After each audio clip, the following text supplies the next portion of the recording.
নির্বাচিত রাজনৈতিক সরকার ৫৩ বছরেও সংস্কার করতে পারেননি কেন, প্রশ্ন রিজওয়ানার। রাজনৈতিক দলগুলোকে প্রতিপক্ষ না বানাতে অন্তর্বর্তী সরকারের উপদেষ্টাদের প্রতি আহ্বান মির্জা ফখরুলের। উত্তরাঞ্চলে কয়েক জেলায় বইছে মৃদু শৈত্যপ্রবাহ, ২০ ডিসেম্বরের পর বইবে সারা দেশে। রাজপথে যৌবনের মিছিলে আর থাকবেন না হেলাল হাফিজ, ভক্তকুলকে কষ্টের সাগরে ভাসিয়ে চলে গেলেন শূন্যতার ওপারে।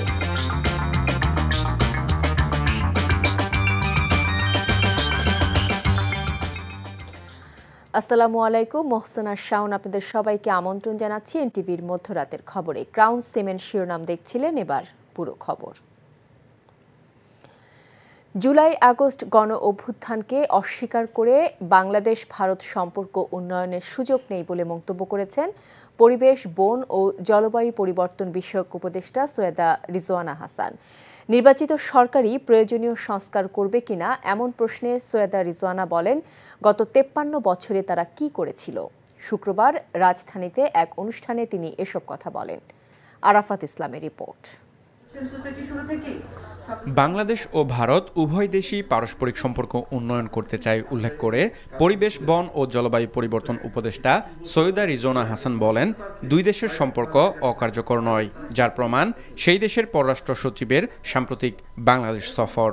সকালে রাজধানীর গুলশানে আয়োজিত এক কর্মসূচিতে যোগদান শেষে একথা বলেন তিনি।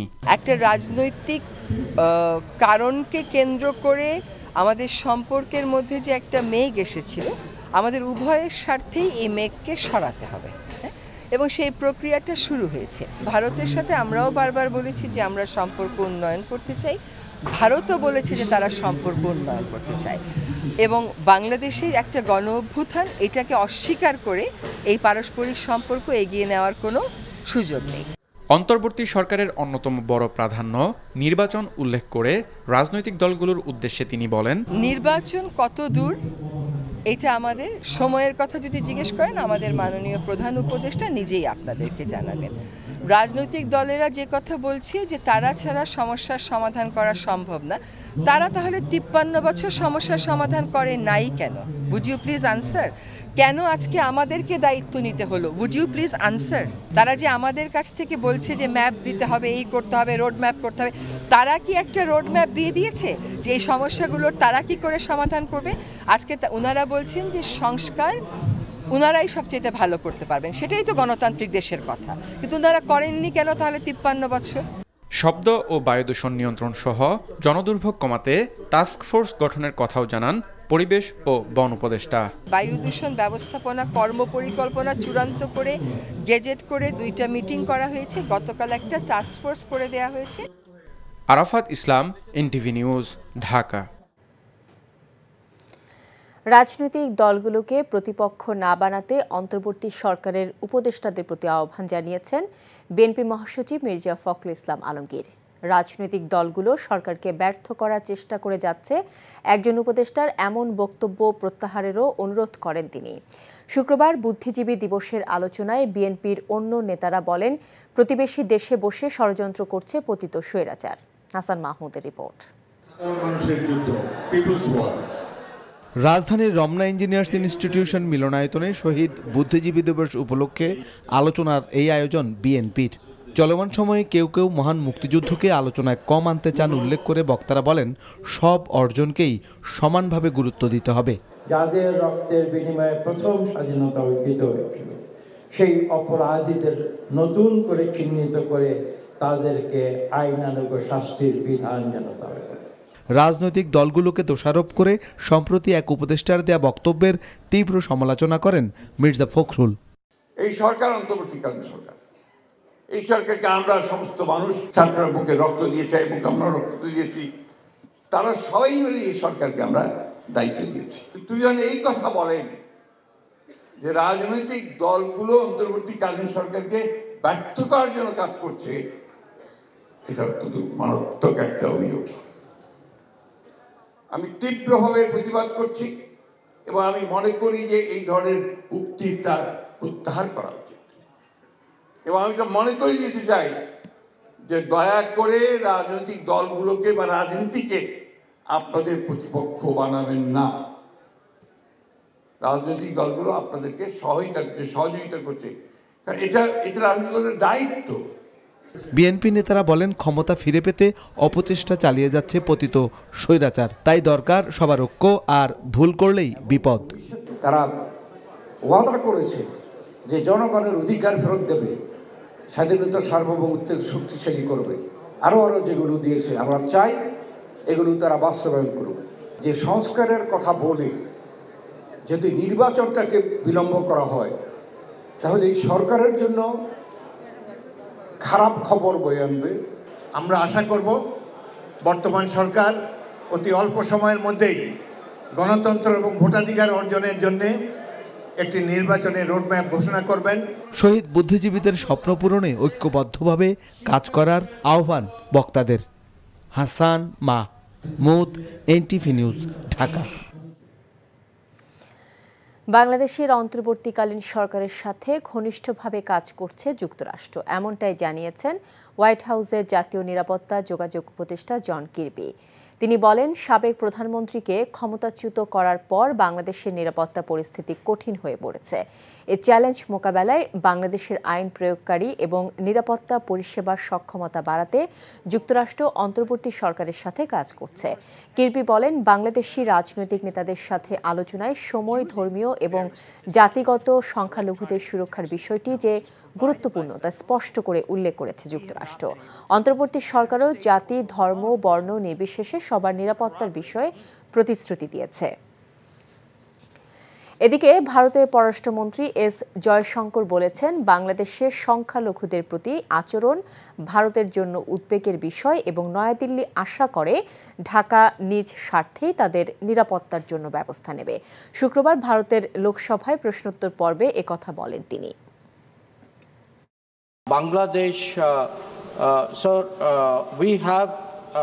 ভারত আশা করে বাংলাদেশের নতুন সরকার পারস্পরিক লাভের একটা স্থিতিশীল সম্পর্কের দিকে যাবে। আমরা আমাদের উদ্বেগের বিষয়ে তাদের দৃষ্টি আকর্ষণ করেছি। বাংলাদেশের সংখ্যালঘুদের প্রতি আচরণ দিল্লির উদ্বেগের কারণ হয়ে দাঁড়িয়েছে। বাংলাদেশি উন্নয়ন প্রকল্পে ভারতের একটি ভালো অতীত রয়েছে। প্রকৃতপক্ষে যখন আমরা প্রতিবেশী প্রথম নীতির কথা বলি, তখন পাকিস্তান ও চীন বাদে প্রায় প্রতিটি প্রতিবেশী দেশেই আমাদের গুরুত্বপূর্ণ উন্নয়ন প্রকল্প রয়েছে এবং বাংলাদেশের ক্ষেত্রেও তাই।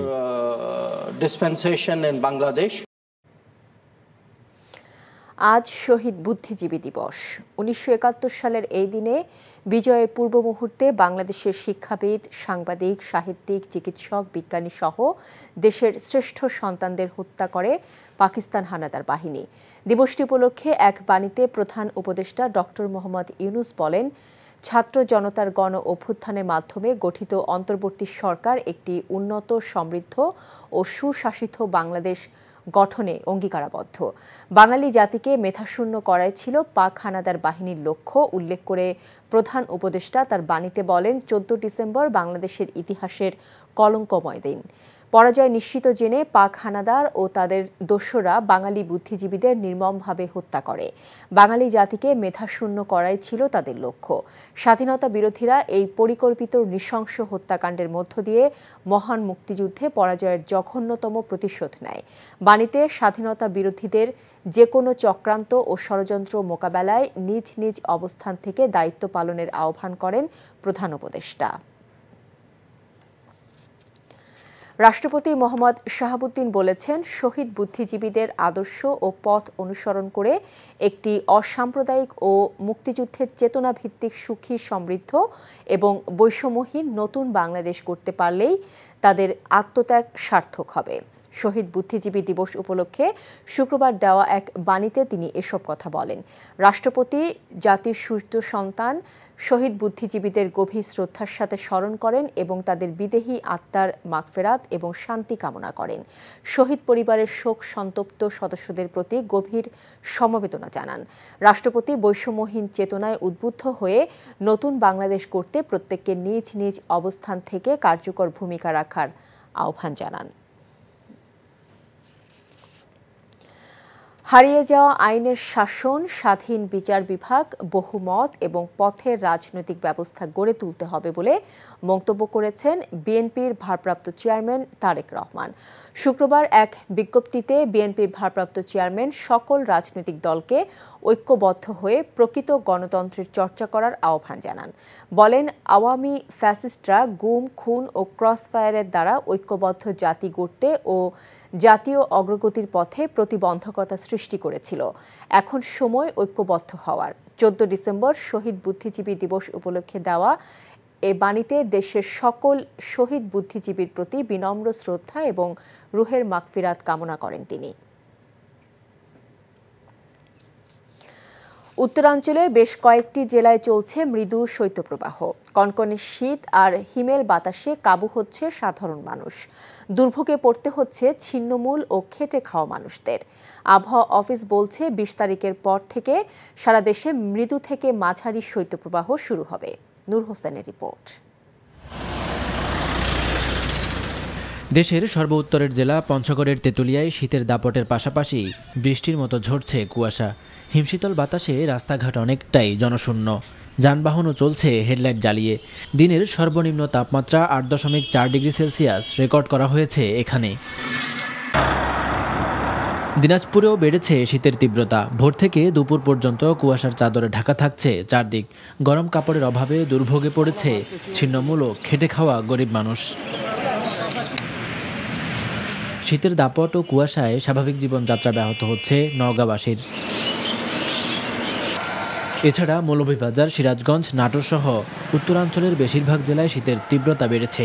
আবহাওয়া অফিস বলছে কয়েকদিন পর থেকে সারা দেশে মৃদু থেকে মাঝারি শৈত্যপ্রবাহ জেঁকে বসবে। আগামীকাল পরশু হয়তো আপনার সামান্য একটু কমতে পারে, তবে যেটা হবে পরশুদিন থেকে তাপমাত্রা আবার বাড়ার সম্ভাবনা রয়েছে এবং সেক্ষেত্রে হয়তো আপনার সোমবার থেকে বাড়ার পর 19-20 তারিখে যে আবার নতুন করে তাপমাত্রা কমবে, সেক্ষেত্রে আপনার মৃদু থেকে মাঝারি শৈত্যপ্রবাহ চলার সম্ভাবনা আছে এই মাসের শেষের দিকে। বায়ু দূষণের কারণে দিনের বেলা কুয়াশার তীব্রতা আরও বাড়বে বলেও আশঙ্কা এই আবহাওয়াবিদের। নূর হোসেন, এনটিভি নিউজ, ঢাকা। দেশের বিদ্যুৎ ঘাটতি মেটাতে অন্তর্বর্তীকালীন সরকার রূপপুর পারমাণবিক প্রকল্প সম্পূর্ণ করার পক্ষে বলে মন্তব্য করেছেন অর্থ এবং বিজ্ঞান ও প্রযুক্তি উপদেষ্টা ডক্টর সালেউদ্দিন আহমেদ। শুক্রবার সন্ধ্যায় পাবনা জেলা প্রশাসকের সম্মেলন কক্ষে জেলার সরকারি কর্মকর্তাদের সাথে মতবিনিময় শেষে সাংবাদিকদের এক প্রশ্নের জবাবে তিনি একথা বলেন। রূপপুর সম্পর্কে তো অনেক ইসে থাকে, এটা বড় প্রজেক্ট এবং যেহেতু প্রজেক্টটা বড় প্রজেক্ট নিয়েছি, এটার কন্ট্রিবিউশন দেখলে ইলেকট্রিসিটির জন্য ডেফিনেটলি পজিটিভ হবে আমার দরকার। এখন আগের সরকার কি করেছে না করে সেটা অন্য জিনিস, সেটা আমার দরকার, আমরা এটা শেষ করার পক্ষে ডেফিনেটলি যত তাড়াতাড়ি সম্ভব। বাংলাদেশ আওয়ামী লীগের রাজনীতির মৃত্যু হয়েছে। দেশের মানুষের কাছে ভোট চাইবার মুখ তাদের নেই বলে জানিয়েছেন জামায়াত ইসলামের আমির ডক্টর শফিকুর রহমান। শুক্রবার সকালে সিলেট আলিয়া মাদ্রাসা মাঠে অনুষ্ঠিত জামায়াতের জেলা কর্মী সম্মেলনে তিনি একথা বলেন। কোনো অপশক্তির কাছে জামায়াত ইসলামী মাথা নত করবে না উল্লেখ করে দলটির আমির ডক্টর শফিকুর রহমান বলেন, বাংলাদেশের ধর্ম বর্ণ নির্বিশেষে সকল মানুষ দায়িত্ব জ্ঞানহীন নয়, বরং ধৈর্যের পরিচয় দিয়ে রাষ্ট্র গঠনে ভূমিকা রাখছে। শেখ হাসিনা পালিয়ে গেলেও বিদেশে বসেও দেশের শান্তি বিনষ্টের চেষ্টা চালাচ্ছে বলে মন্তব্য করেন তিনি। দেশকেই যারা সম্মান করে না, তারা কার কাছে এসে নির্বাচনে ভোট দাবি করবে?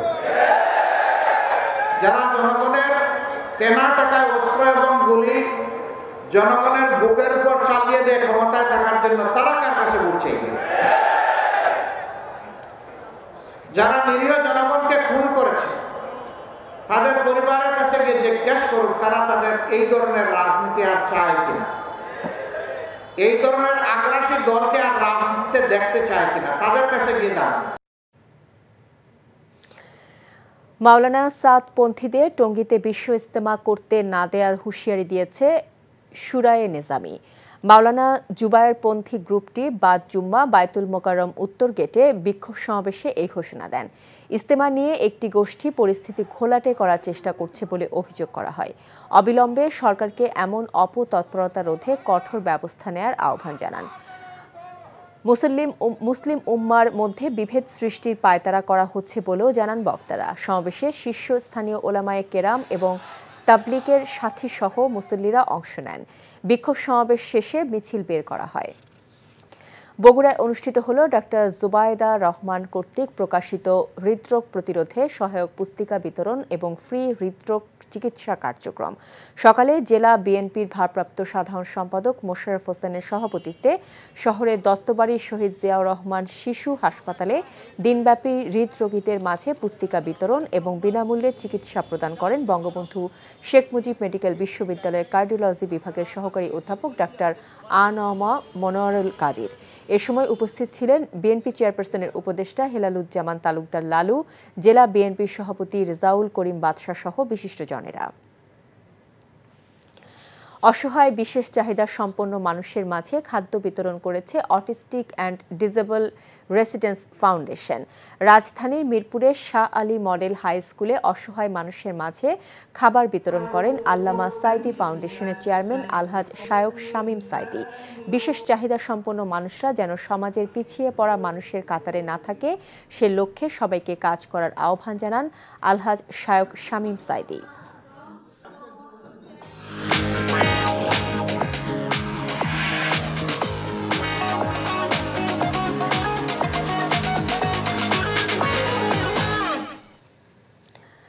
নগদ নিবেদিত অর্থনীতির খবর। দেশে আলুর বাজার নিয়ন্ত্রণে রাখতে ভারত থেকে বেনাপোল বন্দর দিয়ে 468 মেট্রিক টন আলু আমদানি করা হয়েছে। শুক্রবার বিকেলে আলু আমদানির বিষয়টি নিশ্চিত করেছেন বেনাপোলের রেল স্টেশন মাস্টার সাইদুজ্জামান। চাঁপাইনবাবগঞ্জের মেসার্স টাটা ট্রেডার্স নামের একটি আমদানিকারক প্রতিষ্ঠান ট্রেন যোগে এই আলু আমদানি করেছে। শনিবার আমদানিকারকের পক্ষে আলুর চালানটি খালাস নেবে বেনাপোলের C&F agent Alam and sons. রাজস্ব পরিষদ এবং কাস্টমস ও রেল স্টেশনের কার্যক্রম সম্পন্নের পর বেনাপোল বন্দর অথবা নওয়াপাড়ার আলুগুলো আনলোড করা হবে। পরে নওয়াপাড়া থেকে আলুগুলো ঢাকা এবং চট্টগ্রাম সহ দেশের বিভিন্ন এলাকায় পাঠানো হবে। সৌদি আরবের জেদ্দায় ওয়ার্ল্ড ট্রেড এক্সপোতে বাংলাদেশ সহ অংশগ্রহণ করেছে 21টি দেশ।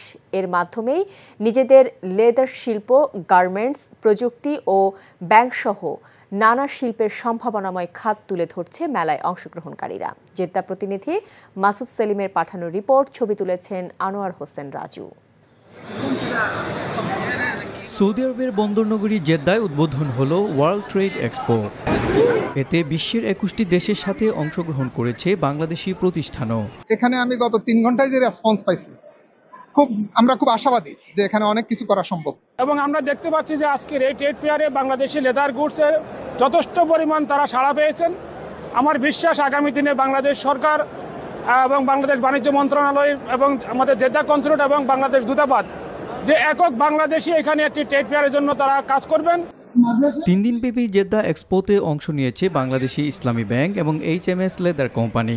এক্সপোর মাধ্যমে সৌদি সহ মধ্যপ্রাচ্যের বাজারে বাংলাদেশি পণ্যের বাজার সৃষ্টি করার পাশাপাশি দেশের অর্থনীতিতে বড় অবদান রাখতে চান অংশগ্রহণকারীরা। আমরা মনে করি বাংলাদেশের বিশাল সম্ভাবনা রয়েছে সৌদি আরবে। খাদ্যপণ্য, মেডিসিন, বিশেষত আমাদের যে গার্মেন্টস, টেক্সটাইল পণ্য, হোমটেক্স এবং আমাদের যে বিভিন্ন সেবা আমরা দিয়ে থাকি, IT সার্ভিস, IT প্রফেশনালস এবং আমাদের বিভিন্ন যে মশলা, এই ধরনের পণ্যগুলোর বিশাল বাজার রয়েছে সৌদি আরবে। তো আমরা প্রত্যাশা করছি, আমাদের যাত্রা শুরু হয়েছে, আগেও এসেছে বাংলাদেশের কোম্পানিগুলো, সামনের দিনেও কোম্পানিগুলো আসবে। আমাদের মূল উদ্দেশ্য হচ্ছে যে এই ব্যাংকই হোক, এই রেমিটেন্সের টাকাটা যেন ব্যাংকিং চ্যানেলে যায়।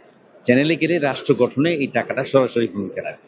সৌদির কূটনৈতিক, বাণিজ্যিক ও সাংস্কৃতিক সম্পর্ককে কাজে লাগিয়ে অধিক সংখ্যক ব্যবসায়ী উদ্যোক্তার কাছে বিনিয়োগ সম্ভাবনার কাজে লাগাতে জেদ্দা এক্সপোতে অংশ নিয়েছে Bangladesh. Bangladesh national pavilion and we hope to be bigger. এই ধরনের পার্টিসিপেশন যেন আরো বাড়ে সেই চেষ্টা আমরা করছি, কারণ এক্সপোতে অংশগ্রহণের মাধ্যমে আমাদের প্রোডাক্টকে আমরা প্রবাসীদের মাঝে ডিসপ্লে করতে পারি এবং আমাদের যে সৌদি যারা আছেন তারাও তারা জানেন যে বাংলাদেশের প্রোডাক্ট কোয়ালিটি প্রোডাক্ট। আগামীতে আরও বেশি কোম্পানির অংশগ্রহণ বাংলাদেশের বাণিজ্যের প্রসার ঘটাতে সহায়তা করবে বলে মনে করছে আয়োজক Saudi Arab. NTV international desk.